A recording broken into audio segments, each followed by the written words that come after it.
Nós queremos dar o nosso cordial boa noite a todos e que a paz de nosso Senhor e Salvador Jesus Cristo seja com todos vós. Antes de pregar, eu gostaria de conversar um pouco aqui com vocês. Antes de nós abrirmos a palavra de Deus. Eu passei 3 anos ali em Canindé, auxiliar pastoral, cuidando de 11 igrejas ali. E agora eu fui indicado pelo campo para estar em Guaramiranga. Estou cuidando de um clube de desbravador, mas com a mentalidade de fundar uma igreja adventista na cidade de Guaramiranga. Então eu estou ali com a família, moro bem ali numa das vilas mais famosas ali de Guaramiranga, que é a Vila Sobrado. Você entra no Google lá e vê lá. Quando você estiver visitando Guaramiranga, vai para a Vila Sobrado, e ali você estará em casa. Quero que orem por mim, porque é uma cidade turística, ponto católico forte, mas nós já estamos com a metodologia de estudar com os pais de alguns desbravadores. Estou estudando com a psicóloga da ação social, já tive as primeiras visitas com a prefeita da cidade, que é a esposa do prefeito de Baturité, e o prefeito de Baturité, ele é apaixonado por clube de desbravador, e também eu tive com a secretária de educação, e estou fazendo amizade com a escola municipal, a forte da liderança da escola municipal, e nós entendemos que Deus tem um projeto. Eu fui indicado pelo campo, numa reunião, para estar em Guaramiranga. Mas o que eu queria conversar com vocês antes de pregar não era isso.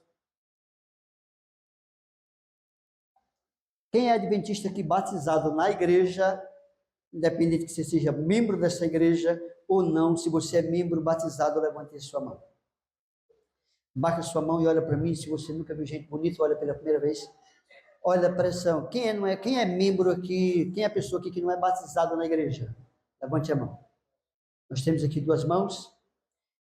Olha bem para mim, presta atenção que eu vou falar com você agora antes de eu pregar. A igreja adventista, ela chega hoje em torno de 212 países no mundo. Ela é a única igreja no mundo que tem autonomia em área de instituições.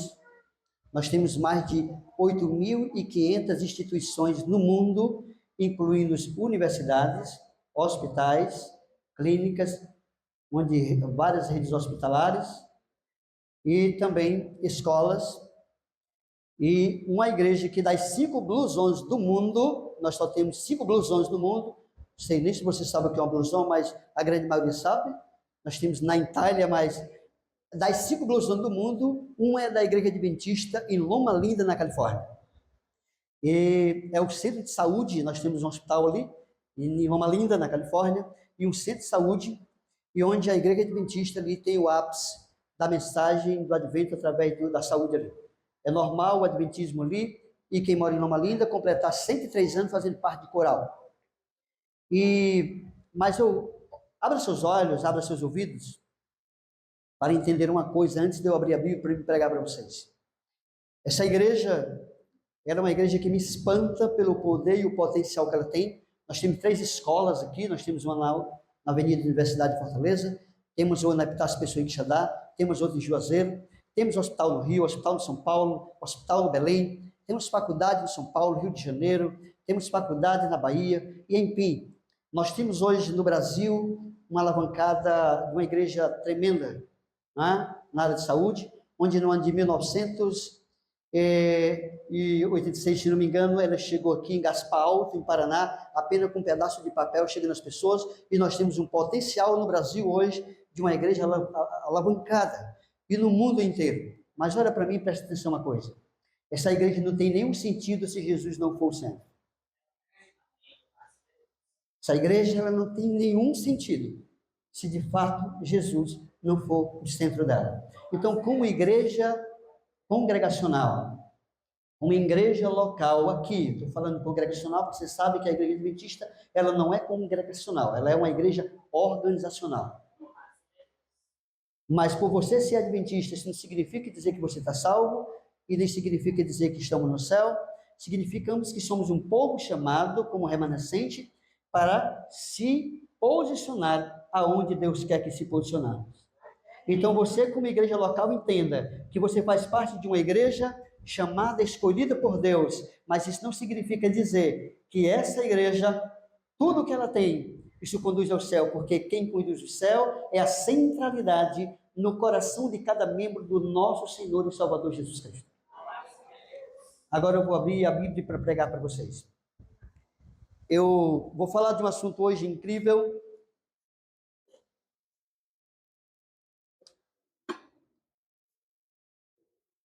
Pelo relógio aqui, que é meu amigo ou meu inimigo, não sei. Eu tenho 30 minutos para pregar para vocês, mas eu posso pregar hoje até 4 horas da manhã. Daqui a pouco eu estou saindo para um bairro aqui de Fortaleza, dormir na casa da minha filha, mas que seria intrigante eu vir aqui e não dormir na casa da minha filha. Deixa só uma coisinha para você. Hoje eu vou falar de Moisés, eu não sei aqui quantos conhecem Moisés. Moisés, ele formou-se em 5 áreas. E eu vou falar da morte de Moisés e dos 3 estágios da vida de Moisés. Moisés, ele foi um dos grandes potencial humano que o planeta já viu na sua época contemporânea. Moisés, para quem não sabe, ele se formou na área civil, na área militar, ele era filósofo, historiador, poeta e general de guerra. Ele estava candidatado para ser o segundo faraó. Entenda isso. Foi príncipe e um dos generais mais versado em luta que o Egito já viu. Mas nessa noite eu quero falar dos 3 estágios de Moisés, para nós podermos ter uma compreensão direta do assunto de hoje, esse assunto que eu já preguei sobre lar e família e área missionária. Hoje eu vou abordar ele em temas diversos para nossas vidas. Abra a Bíblia de vocês no livro de Deuteronômio. Você vai para o último capítulo. Você sabe que Deuteronômio tem 34 capítulos.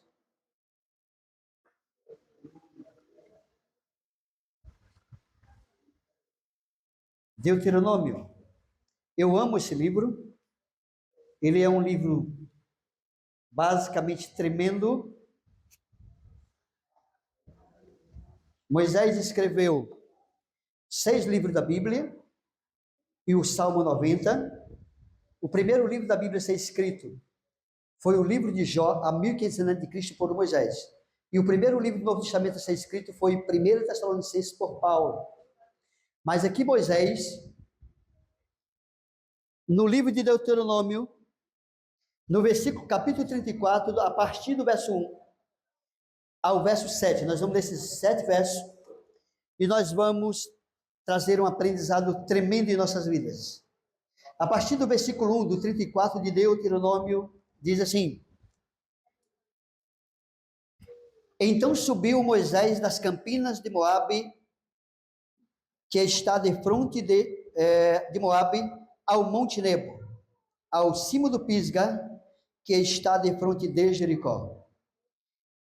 E o Senhor lhe mostrou toda a terra de Gileade até Dan, e todo Naphtali, e a terra de Efraim e Manassés, e toda a terra de Judá, até o mar ocidental, e o Neguebe, e a campina do vale de Jericó, a cidade das palmeiras, até Zoar. E disse-lhe o Senhor: Esta é a terra que sobre juramento prometi a Abraão, a Isaque e a Jacó, dizendo: A tua descendência darei, eu te faço vê-la com os próprios olhos. Preste atenção na leitura. Porém, não irás para lá. Assim morreu ali Moisés, servo do Senhor, na terra de Moabe, segundo a palavra do Senhor. Este o sepultou, presta atenção no versículo 6. Este o sepultou num vale, na terra de Moabe, de fronte de Bet-peor, e ninguém sabe até hoje o lugar de sua sepultura. Versículo 7. Tinha Moisés a idade de 120 anos, quando morreu, e não se lhe escurecer os olhos e nele abateu o vigor. Você vai fechar sua Bíblia e você vai olhar para mim, para você não correr a tentação de você querer olhar para a Bíblia e talvez a sua mente te corromper nessa noite e tirar do foco que eu preciso levar você. Eu estou pregando aqui hoje porque eu tinha agendado com o Newton, o Ellen Newton, para estar aqui hoje, dia 6. Tá? E eu quero dizer para vocês que é um carinho enorme estar aqui com vocês. E você que está nos visitando hoje aqui, que talvez é parente de membro adventista, quero dizer que você seja bem-vinda, que você é o melhor lugar para receber você e está muito feliz com você aqui. Amigos, Moisés, ele já tinha esse sistema acadêmico que eu falei para vocês. Ele é formado na área civil, militar, poeta, filósofo, historiador e general de guerra. Moisés, eu não vou me prender muito no fato histórico, vou pegar um pouco teológico, mas vocês conhecem a história, por isso que eu não vou gastar tempo. Vou direto naquilo que você precisa ouvir nessa noite. Eu não vou pregar aquilo que você quer ouvir. Se você está aqui e veio nessa igreja hoje para ouvir a coisa que você quer pregar, você está no lugar, ouvir, você está no lugar errado. Eu vou pregar hoje aquilo que você precisa ouvir. Eu tenho que pregar hoje o que eu preciso ouvir. Eu não vim aqui pregar o que você quer ouvir, porque esse é o problema da igreja atual. A igreja está vivendo um período de uma igreja mimada. Eu estou falando no mundo todo. Uma igreja mimada, que vem para a igreja para ouvir o que quer ouvir. Você não está aqui para você ouvir o que você quer ouvir, você está aqui para ouvir o que você precisa ouvir. Você diz amém? E agora você percebe que eu vou começar aqui pelo primeiro estágio da vida de Moisés. Eu não entendo, eu estava comentando na escola sabatina hoje, eu não entendo como é que um cesto com um menino chorando é guiado e não é livrado da boca dos jacarés e chega até onde precisa a filha do rei. Mas eu não quero falar sobre esse assunto. Entendemos que, vocês sabem que Moisés, ele nasceu num período mais crítico e caótico ali do Egito, politicamente falando. E nós sabemos que Moisés veio num momento inviável, o seu nascimento. E pela lógica, Moisés era para morrer no seu nascimento, mas ele não morreu. Entenda uma coisa, você não morreu quando você nasceu, sabe por quê? Você está aqui olhando para mim, porque Deus tem um projeto para você, Deus tem um plano para você, entenda isso. Moisés, ele era um sonhador, ele tinha um grande sonho, e o sonho dele era ser libertador, mesmo ele tendo essa posição acadêmica, entenda isso. E agora, quando Moisés, ele é passado por aquele processo do rio, ele vai à mão da princesa, e da mão da princesa, ele é direcionado para ser educado pela própria mãe, Joquebede, a mulher mais sábia de toda Israel. Existe um grande paralelo entre José do Egito e Moisés. O fato do segredo do sucesso de José é porque ele teve base num pai, não na mãe, que a mãe era idólatra. A mulher que Deus escolheu para Jacó não foi Raquel, e sim Lia. Lia, além de ser idólatra, era uma pessoa que não tinha respeito por Deus. Mas Jacó educou José e aquilo fez com que ele tivesse sucesso no Egito. E quem educou exatamente Moisés? Sua mãe Joquebede. Moisés passou 40 anos dentro das cortes egípcias. E durante esses 40 anos, esse é o primeiro estágio da vida de Moisés, eu quero falar dos 3 estágios. E no primeiro estágio da vida de Moisés, nos primeiros 40 anos, ele alcançou toda aquela posição acadêmica que eu falei para vocês. Mas um dia, Moisés ele sai de dentro das cortes, de dentro das paredes do palácio, e ele começa a passear pelo rio Nilo. De repente ele vê formas brutais, que ali eram tratados os escravos, e inclusive um dia ele se deparou com uma cena terrível, onde os egípcios estavam ali maltratando um hebreu, inclusive por parte de sangue, e por ele ser uma pessoa muito ágil, diante da emoção e diante do que de fato correu nas suas veias, ele antecipou os planos de vida. Não era plano de Deus, quem sabe, talvez assim, ele tinha sonho de libertar seu povo. Moisés tinha um sonho, mas muitas vezes podemos antecipar esse sonho, dependendo da forma como você se apressa. Deixa que Deus realize o seu sonho no momento certo, na hora certa. E agora, naquele momento ali, quando ele vê, ele deu um golpe ágil. e mata aquele homem. Eu treinei artes marciais e as artes marciais, ela tem um objetivo, defesa. Mesmo sabendo que o faixa preta é para a imobilização, Kung Fu e Karatê, que era o que eu treinava, é mais violento. Mas você sabe onde bater que pode mobilizar, você sabe bater onde vai matar. E ali Moisés, ele deu um golpe certeiro e matou. E agora Moisés, de príncipe, se tornou agora algo que não era bom no Egito, um assassino. Você entende o que era ser um assassino no Egito? Mesmo ele como príncipe, ele tinha duas saídas agora. Qual era a saída de Moisés? Ele tinha duas saídas. A primeira era se apresentar à corte, confessar o seu crime e ali ele ser condenado. O pescoço dele ia ser degolado. Essa era a primeira saída dele. Primeira saída, se apresentar à corte, confessar o crime e ser morto, porque essa era a pena para quem se tornava, inclusive, assassino de um egípcio. Segunda saída que ele tinha, enfrentar um deserto escaldante, cheio de escorpiões venenosos, serpentes venenosas e de moinhos terríveis, que ele tinha chance apenas de 2% de sair vivo no lado do deserto. E ele optou pela segunda opção. Ele enfrentou o deserto e fugiu da fúria do Egito, da fúria de Faraó. Você sabe a história que ele termina pela mão de Deus, do outro lado do deserto. E ele descobre nas campinas de Mídia um sacerdote. E aquele sacerdote era viúvo, tinha 7 filhas, e ele casa com a mais velha. Certo? Queridos, eu não sei que parte do deserto você está na sua vida. Eu não sei que parte você se encontra. Se você está rodeado de escorpiões, se você está rodeado de redemoinho, se você está rodeado de serpente, de cobras venenosas. Mas entenda uma coisa, Deus está no controle da sua vida. Assim como Deus guiou Moisés, Deus guiará você. O nosso rumo é o céu. Mas Satanás, ele enviará e fará todos os meios para desviar você. Ele vai querer corromper seu coração. Isso dentro da sua casa, na escola, na faculdade onde você frequenta, até dentro da sua igreja. Mas não deixe de se corromper. Você é filho de Deus. Você é filho de Deus. Você é chamado por Deus para ser um remanescente de Deus.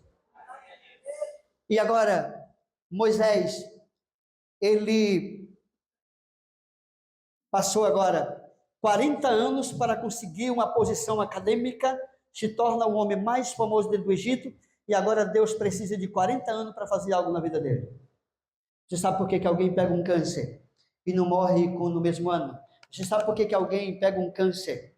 Na minha cidade, eu não quero revelar o nome da minha cidade, também não a pessoa. Uma irmã pegou câncer, ela era do Ministério Pessoal. Nunca vi uma mulher missionária igual aquela. Ela tinha sempre ali de 6 a 10 estudos bíblicos.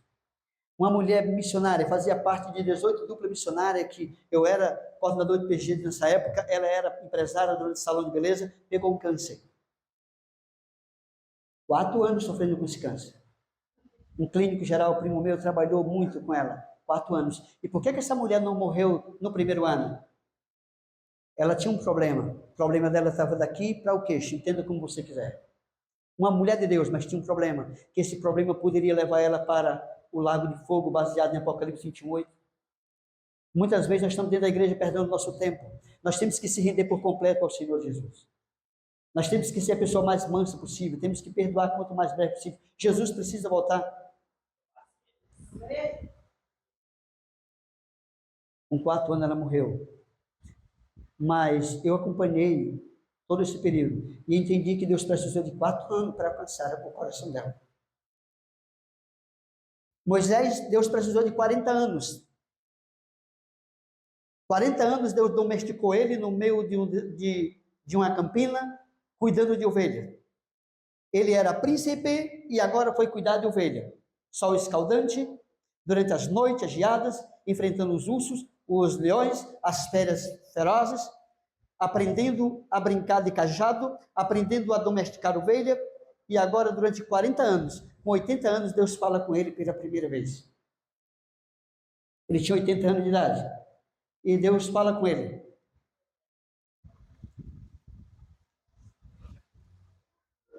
Disse Moisés, você tem que voltar ao Egito. Ele disse, mas como? Você tem que voltar ao Egito, mas para quê? Eu quero libertar o povo de Israel. Querido, entenda uma coisa. Todos vocês que estão aqui nessa noite são os Moisés modernos que Deus escolheu para evangelizar esse mundo. Não é sentado dentro de banco de igreja, vindo um culto e 8 não, que você vai salvar esse mundo. Você só salva esse mundo se você tiver alinhado à luz da Bíblia. Quantos de vocês estão fazendo o ano bíblico? Quantos de vocês estão tendo um afinamento com a Bíblia todo ano? Quantos de nós, para nós salvar o mundo, somos chamados por Deus para ter uma experiência profunda com a palavra de Deus, para ter uma experiência profunda, usar nossos joelhos para salvar a mim mesmo e o mundo?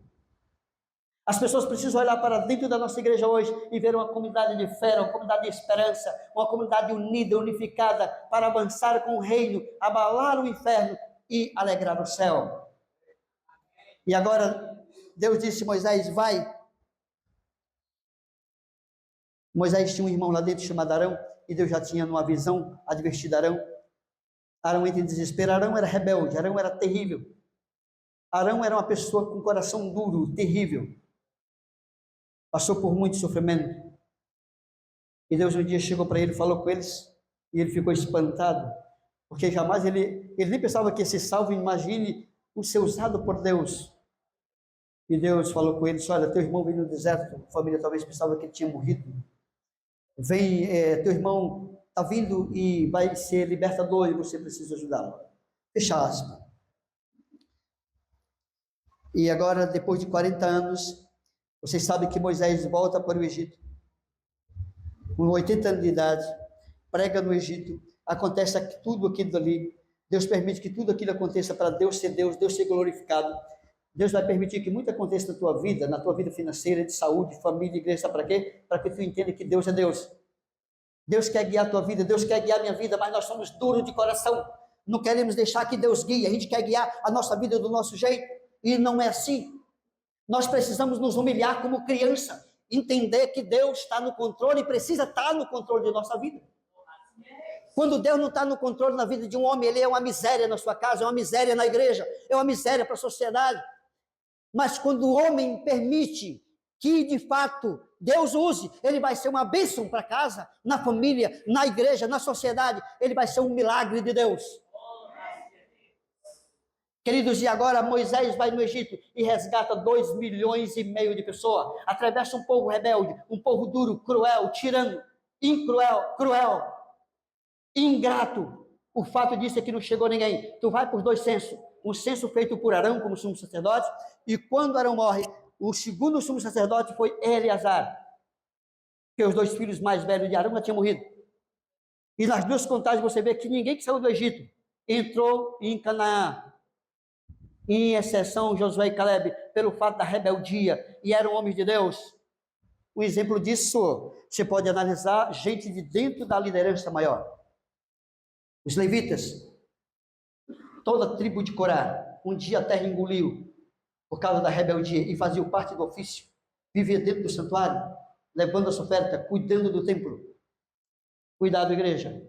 O fato de você vir cantar aqui, glória, aleluia, lá feliz, isso não significa que tu está no céu. Caminhar no céu significa permitir que Deus, ele controle sua vida, controle minha vida, irmãos. E agora, interessante que quando Moisés completa 120 anos de idade, Deus fala com Moisés pela 3ª vez, porque ele já tinha falado pela 2ª, lá na Campina de Tim.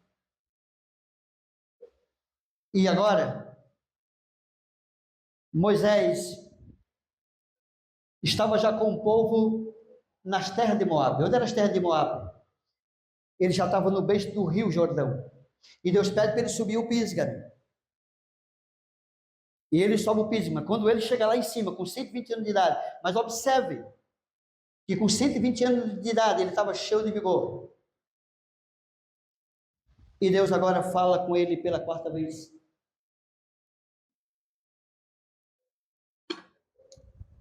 O que foi que Deus disse a Moisés? Lembram? Olha para a terra. Moisés sobe no monte. Eu ia perdendo um filho agora recentemente. Eu tenho 5 filhos. Eu tenho um de 18 anos, fui para um ponto lá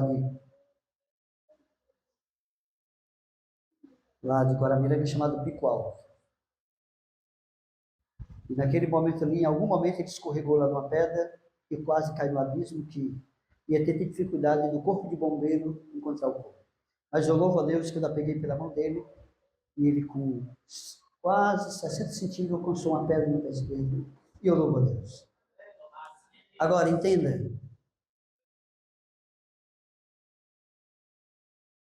Moisés, olha para a terra das palmeiras, olha para toda a terra de Canaã. Uma terra que um dia os hebreus tinham habitado. Saíram de lá para o Egito. Os inimigos entraram lá e começaram a povoar. E grandes cidades cresceram ali. Deus precisava matar aquele povo, tirar de lá e acampar o povo de Deus. Olha para mim. Deus, ele não tem outra saída. Ele vai ter que destruir esse mundo de pecado, porque ele quer dar o céu para você. Entenda uma coisa, Deus não tem outra saída, bem que ele queria que o mundo inteiro se convertesse, ele queria que o mundo todo se salvasse, mas Deus não pode mais continuar a deixar a sua igreja, o seu povo, num mundo que está perecendo, cheio de prostituição, de miséria, de guerra, maldade, doença, violência, promiscuidade. Enfim, a terra não dá para continuar mais. E para isso, Apocalipse 28:1, que foi reservado para demônios, o lago de fogo foi derramado para demônios, separado para demônios, criado para demônios, e não para seres humanos, mas infelizmente muitos seres humanos vão passar pelo lago de fogo.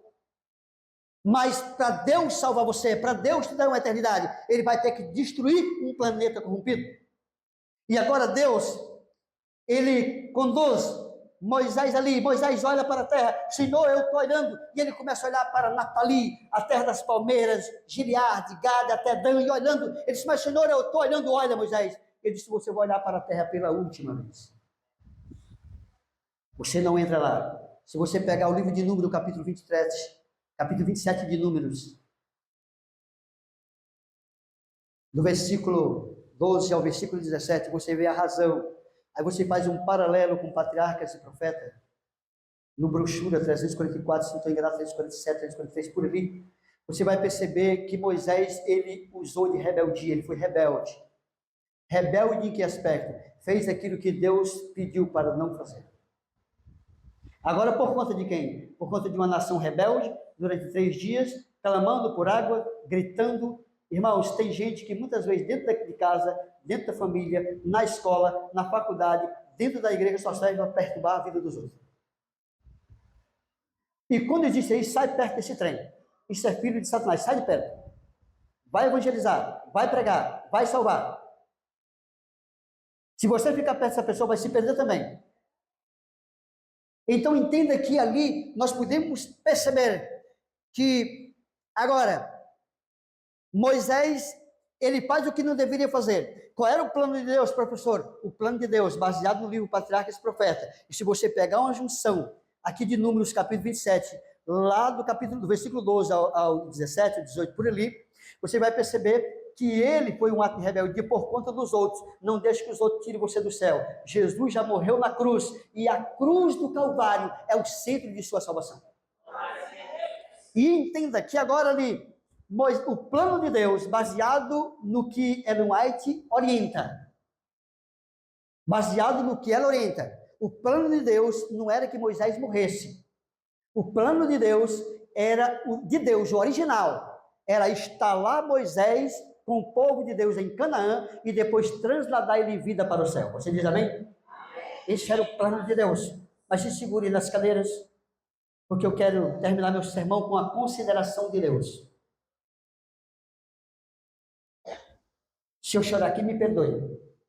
Mas eu vou entrar num cenáculo muito profundo da história. Eu já vi alguns pregadores usando os púlpitos aqui, falando aquilo que eu não sei de onde foi que ele encontrou, que eu nunca vi isso em Bíblia, nem escrito de profecia, nem livro de história, e nem teologia, nem nada, o que as pessoas falam. Ah, Moisés, quando chegou no céu, compreendeu o que Deus tinha para ele. Entenda uma coisa, você é adventista, você não é adventista, você é filho de Deus.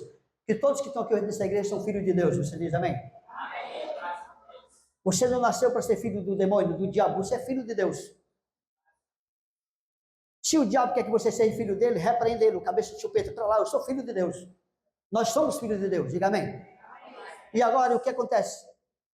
Podemos entender que o fato ali de Deus fazer isso, mas Satanás interveio numa questão emocional de Moisés, numa questão de estresse. Muito cuidado para não perder exatamente o teu senso.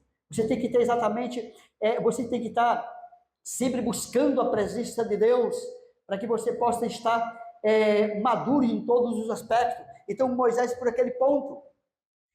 E agora, eu imagino ali Moisés se agachando ali, entregando o Espírito a Deus pelo seu ponto de obediência, mas ele não foi para o céu com dúvida e chegou lá e entendeu o plano de Deus. Não. Deus mostrou 6 visões a ele antes dele morrer.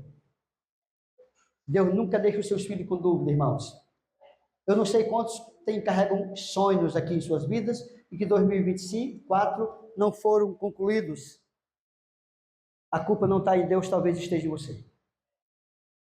O fato de Deus não concluir os planos dele na sua vida, ele não é o culpado, nós somos os culpados. Às vezes antecipamos, às vezes andamos ao contrário do plano de Deus. O meu sonho era ser da aeronáutica e da marinha, não fui. Meu sonho era da área de saúde, me formei em área de saúde. Fiz técnico em raio-x, me complementei em área de tomografia, computadorizada, ressonância, mas não estou aqui. Deus quer que eu salve gente. Deus não queria dentro de um aparelho de raio-x nas pessoas. Deus saiu com a palavra de Deus salvando ele. Então entenda que, agora, Deus de fato, ele irá trazer toda a revelação de sua vida no futuro. Só o tempo vai revelar, espera. E agora, antes de Moisés morrer, antes dele estar agachado ali, Deus mostra 6 visões para Moisés. Talvez você encontre essas 6 visões no desejado. Antes de Moisés ali entregar o Espírito, mas quando Deus falou aquilo, Moisés não vai entrar, como se fosse uma faca que entrasse no coração dele. Deus estava como se aparentemente tirando todo o sonho de Moisés. Ele passou durante 40 anos conduzindo, deu a vida, se doou-se. Durante 40 anos trabalhando com um povo rebelde, um povo duro de coração, cruel, tirano, covardes, lutando. O sonho dele era colocar o povo ali, mas também colocar os seus pés em Canaã. Queridos, muito em breve, a capital do novo mundo vai ser a nossa sede e nossa morada. Muito em breve, esse é o meu sonho, mas não deixe que Satanás tire você desse maior sonho, o sonho ideal de Deus. E agora Moisés, ele olha, e quando ele olha para a primeira visão, ele vê o povo de Israel sendo instalado em Canaã. Essa foi a primeira visão que Deus mostrou para ele, para consolar o coração do seu filho. Deus quer nessa noite consolar o seu coração, Deus quer confortar você. A segunda visão que ele viu o nascimento de Cristo. A terceira visão que ele viu os discípulos pregando em Jerusalém. A quarta visão, ele viu os judeus rejeitando a mensagem.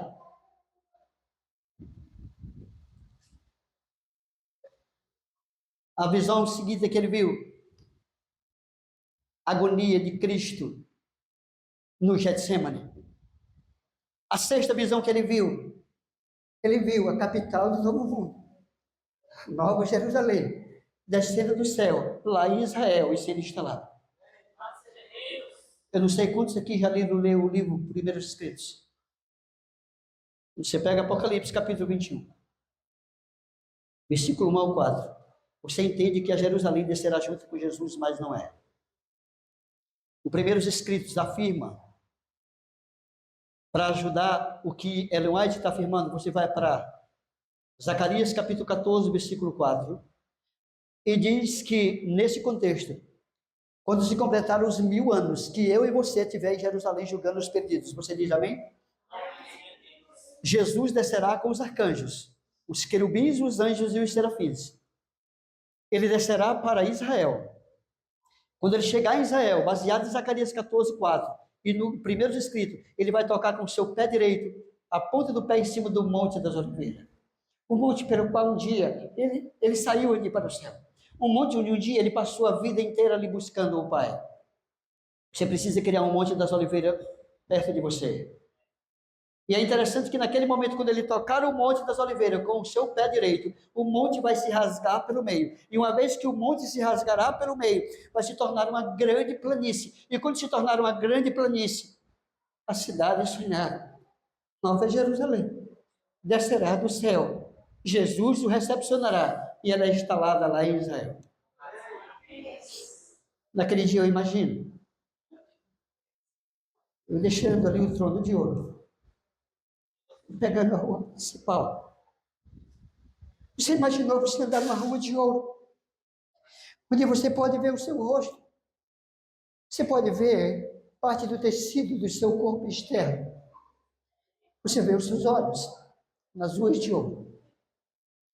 Você imaginou você viver para sempre ao lado dos arcanjos, onde a dor não vai mais perturbar você, onde não vai mais ter câncer, não vai ter mais separação, onde não vai ter mais intriga, mais falta de perdão, não vai existir mais coração preso pelo rancor. Irmãos, essas coisas são grandes demais para que eu possa me prender em coisas pequenas.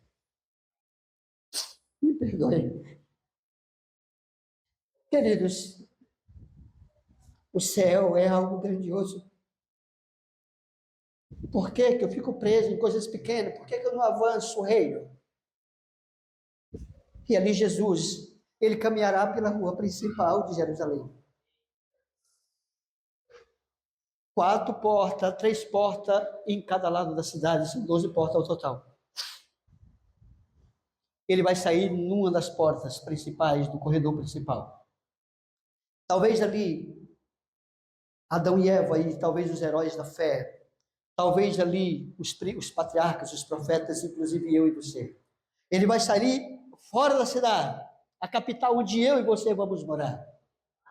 E quando ele sair para fora da cidade, ele vai se deparar agora com a terra escura e negra, cheia de cinza.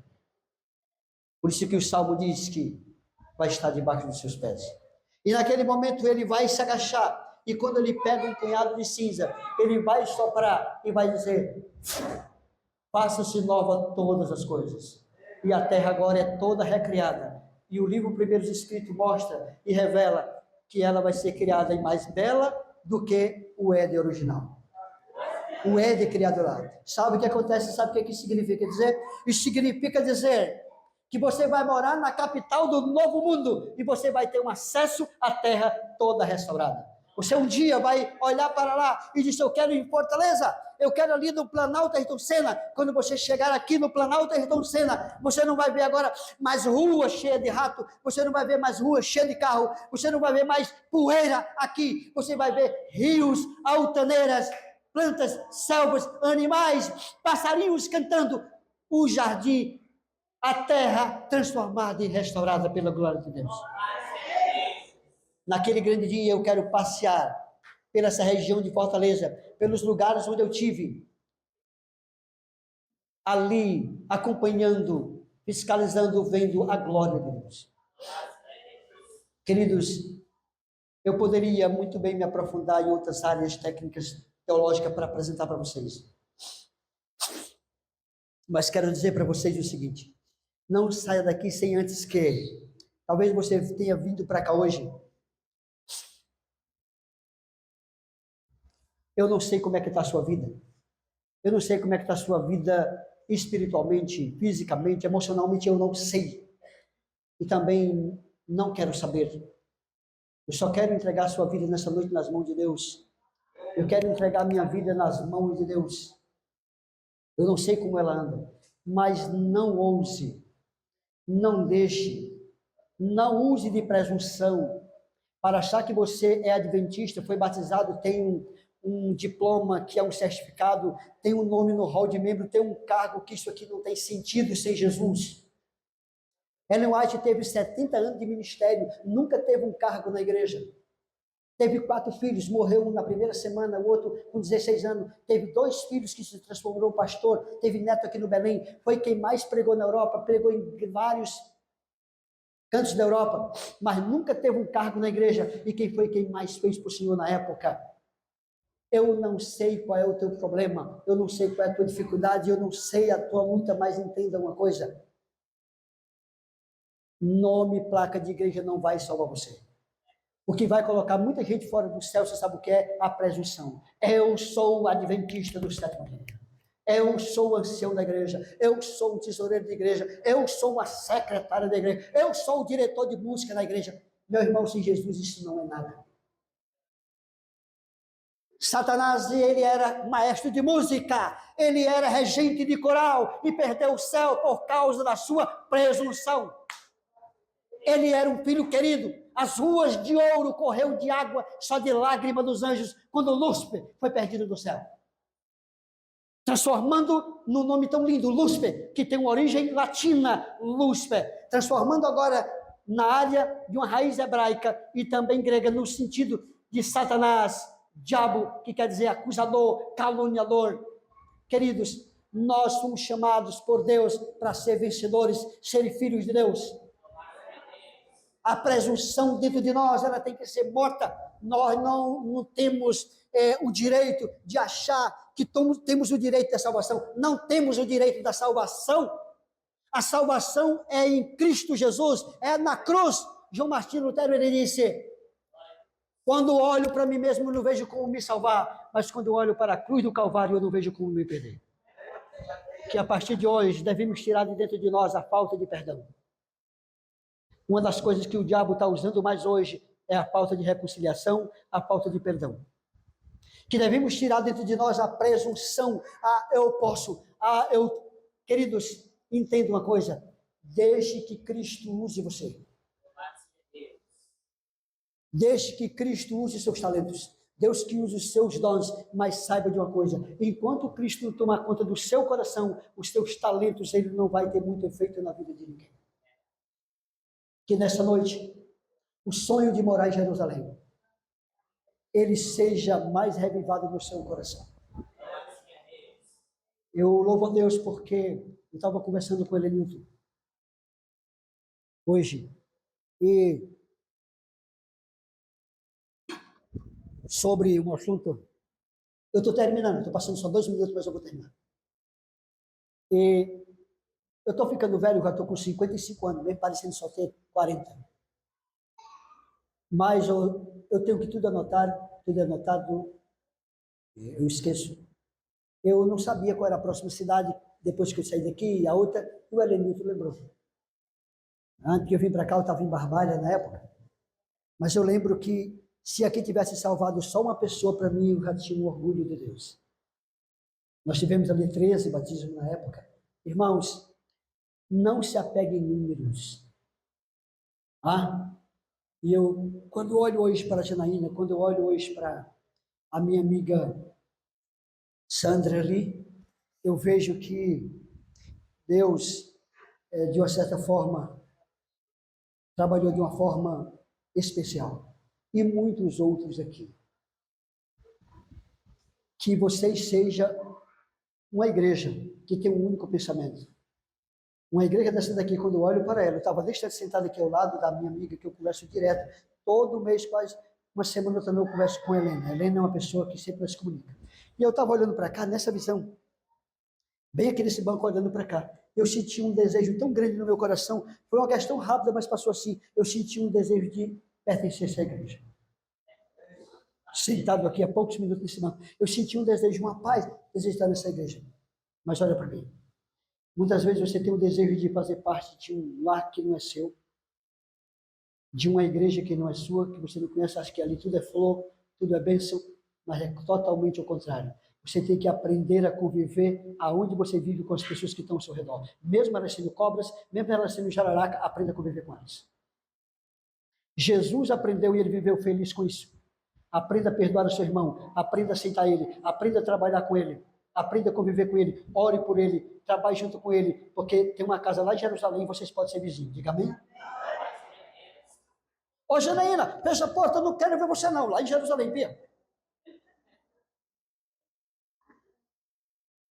Nós vamos chegar pelo céu um dia com o coração transformado pelo poder do Espírito. Queridos, que Deus abençoe você. Que a bênção sacerdotal de Números, capítulo 6, capítulo 6, fique com você, abençoando, cuidando de sua família, que cada departamento faça a sua parte, que cada pessoa faça individualmente a sua parte, mas a parte mais principal e importante é que se amem uns aos outros. Respeita a espera uns dos outros. Ah, você está falando isso por quê? Eu estou falando isso porque toda igreja que eu passo eu falo isso. Você sabe por quê? Porque o planeta Terra todo hoje está irreconciliável. Eu não vim aqui porque o Chiquinho, o Antônio, o Elenilton, como talvez líder dessa igreja, o Júnior, a Joquebede, a Antoninha, me diz, José, está acontecendo isso. Eu não quero saber o que está acontecendo em Planalto, estou sendo, eu quero saber que eu vou para o céu em breve, diga amém. E você também vai. Porque eu estou falando isso é porque eu tenho que abrir aqui a palavra de Deus e pregar o que Deus precisa pregar para a igreja. A igreja precisa ouvir aquilo que ela precisa ouvir, não o que ela quer ouvir. Eu tenho que falar isso. Então, onde eu chego, eu entendo que a palavra de Deus tem que ser pregada. Nós precisamos de nos reconciliar um com os outros. E o que é que eu tenho que fazer? Matar o gigante. Quem é o meu primeiro inimigo? Eu mesmo. Ah, eu tenho razão. Tem razão de nada. Quem tem razão é Cristo. Deixa ele para nós. O que Paulo disse, existe uma guerra dentro de mim. O que eu quero fazer, o quê? Não faço. E o que eu não quero, tu tem a língua grande, corta ela com a faca, joga no mato, então entrega a Jesus. Tu tem os ouvidos demais, rende-se a Jesus. Aí você vai, depois dele convertido em Gálatas 2:20, o que é que ele diz? Logo já não sou mais eu quem vive, mas Cristo vive em mim. E esse viver que agora eu tenho na carne, eu vivo pela fé do Filho de Deus, que me amou e a si mesmo se entregou comigo. Crente, entenda, 2027, 2030 está vindo aí. Algo sobrenatural vai acontecer agora, vindo da América, e entenda, decreto de morte e decreto dominical está para sair aí. E nós precisamos de uma congregação mais forte. Nós precisamos de uma congregação mais unida. Concorda comigo ou discorda? Precisamos de uma congregação com senso de missão. Precisamos de uma congregação com senso de consagração. Precisamos de uma congregação com senso de entender que somos o povo do advento. Precisamos de uma congregação entender que tem um senso que somos o remanescente fiel. Temos que ter um senso que somos o Moisés moderno, que foi escolhido por Deus para o tempo atual. Você é o Moisés atual. Independente de que você é a irmã Maria, Chiquinho, Antônio ou Elenilton, você é um Moisés escolhido por Deus. E você que veio hoje aqui que ainda não é batizado, entenda. Você precisa entender que precisa ser batizado, ser lavado pelo sangue do Cordeiro, fazer parte e se preparar para o céu. Porque Jerusalém está lá, e se tu não se preparar, a tua casa vai ficar lá fechada. Jerusalém tem um espaço para bilhares de pessoas. Quantos querem participar de Jerusalém? Pega tudo que tem que não presta, que é de Satanás, bota no saco e joga no mato, em nome de Jesus. Vai orar de madrugada. Senhor, por quem? Por mim, por você mesmo. Vai orar de madrugada. Ah, eu não estou com a... Vai orar de madrugada, vai ler mais a Bíblia, vai fazer o ano bíblico, coloca a tua lição em dia, vai orar junto, vai trabalhar, você não vai ver mais nada a não ser Jesus. Você não vai ver mais nada Jerusalém. Você não vai ver nada. Você tem que dormir pensando em Jerusalém, acordar pensando em Jerusalém, comer Jerusalém, banhando Jerusalém. Você tem que estar Jerusalém na cabeça direta. Se Jerusalém não está na cabeça direta, o diabo está grunhindo no meio do mundo. E ele não vem para você te perdoar. Que Deus te conduza. Vamos cantar Lá Feliz novamente. Vamos ficar em pé?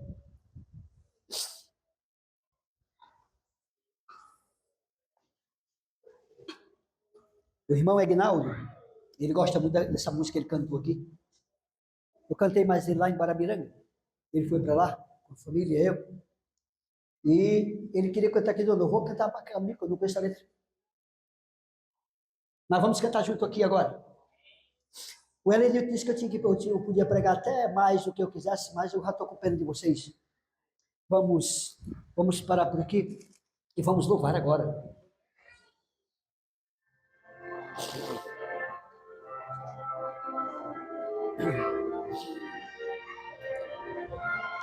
Quando eu canto esse hino, eu me emociono. Ele é fantástico, ele é incrível. Cante com toda a força do seu coração. Eu habito uma terra feliz, onde irei para sempre morar. Há mansões neste lindo país que Jesus foi no céu preparar. Vou morar nesse lar perenal e feliz. Vou morar nesse lar perenal e feliz. Cantarei neste lindo país, os hinos ao meu Salvador, pois ali viverei bem feliz, sem tristeza nem dor. Vou cantar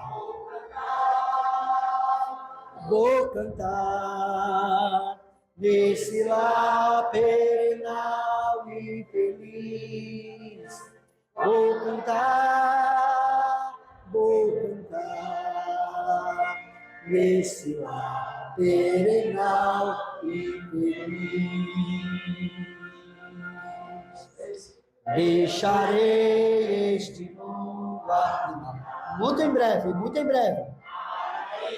a Jesus adorar, este lar muito feliz com Jesus para sempre de estar,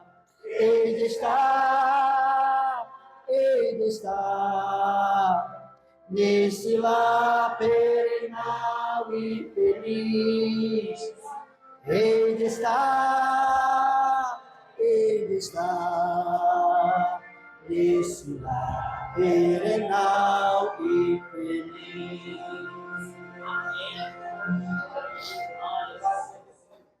Eu imagino Moisés entrando no corredor principal, lá no céu, e agora ele entende que quando Deus tira algo de alguém, é porque Deus quer dar algo melhor.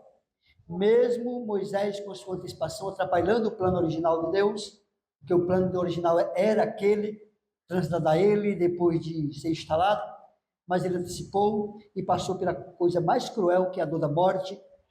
Ele não ia passar por isso. E eu louvo a Deus que muito em breve, quando Jesus voltar, você esteja vivo, nem passe pela dor da morte.